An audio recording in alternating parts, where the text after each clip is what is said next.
So I guess it was convenient for you to turn your back on the woman who held your spine. Woman, you were brought forth from my side, created to support me like the gravity-stricken moon does the brisk breath of nightfall. But when fear clawed its way into my heart, when he called my name in the garden, you shrunk and hid your shameful body. Where were you when the Prince of Night found his way to your star?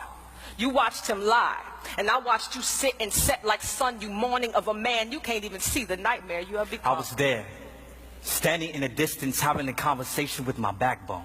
I wanted to stop you, but you let that evil reptile with eyes, slow dancing with deceit and tongue, swift as breeze, woo you dumb to think we could be wise as a God who thought the galaxies into existence. Adam, I thought he was my friend, letting me in on secrets God Pinky promised the leaves not to tell.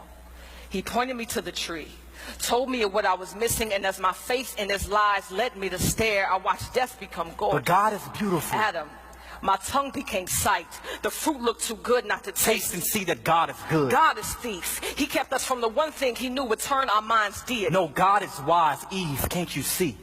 In our feast for knowledge, we have become fools. Searching for wisdom in a mere branch, we forgot about the God who had the power to grow us from dust with no roots. His mind is wide as sky, and we were free as clouds, but now the silent hum of shame echoes the land. The eerie chill of father's curse crawls across our conscience, and the very river we bathe our naked souls in is damned because of you. What have you done? Do not blame me for murder and name yourself victim as if we are not both ghosts with skin. You left me for dead. Did you forget the sixth day when God made you from dust? But he made you from me for me.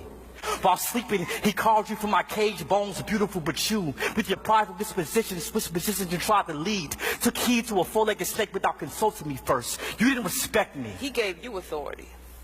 He made you the head of us, but you became neck. I can still see the apple stuck in your throat. Adam, swallow your pride.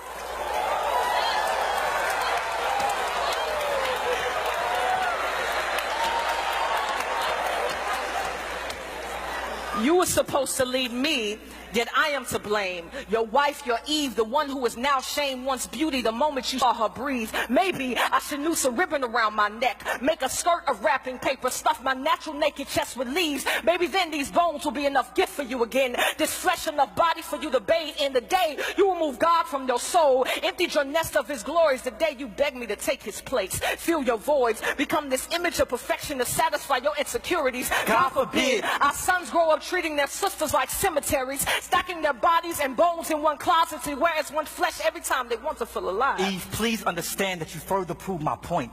That prideful organ brewing beneath your breast beats with no submission for your husband. And for this, your future daughters would not be quiet, gentle, but some would be loud as nagging crows, scavenging on the dead earlobes of men.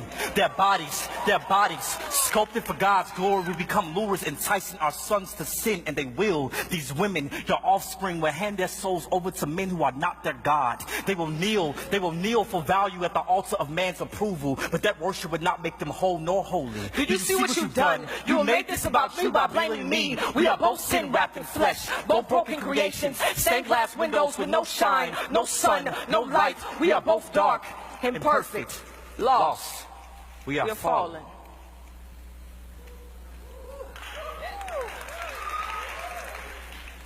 Wife, I'm sorry. Have you any idea how shameful my inside scream for not protecting the only woman I've ever known and loved from the sting of death? I feel like a lonely grave, wallowing in a walking coffin of a body, waiting for a voice louder than my fears to resurrect the scared corpse of a man I buried 6 feet under guilt.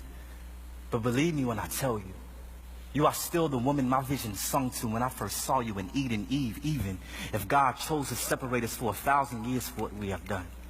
I'll write you every day faithful, and my letters will literally litter the land with love, my lady. But excuse me, if the blood on my hands still drips thick with condemnation, I can only pray that this venom doesn't poison our unborn son, Cain.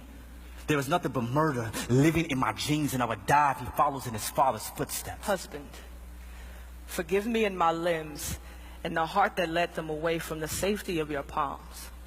The parachute folded beneath the bloodstream I left in vain.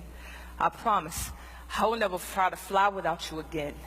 Your word is wind, and I would be fooled to disrespect the tornado I was created to love.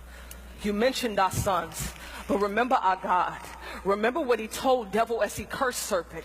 He spoke of my womb, and from it a seed will come. The devil will strike his heel, but our seed will crush his head. Yes, we are dying, but one day we may rise from the dead. We are not hopeless. Mercy has its sights set on the sinners, and its source is our God. He will rescue us out of the sea of sin. Like hands beneath a drowning soul, a rainbow before the lightning bolt speaks, he reigns. When the clouds crack their shell, our God will appear and show us his yoke is easy. A light too mighty for anything pitch black to trap our backs back behind that cage we crave. The way of escape is near if we wait with hope, nailed to our faith. The truth cross sticks to our burdened bodies. The life stretching like the arms of the horizon, rising for all to see.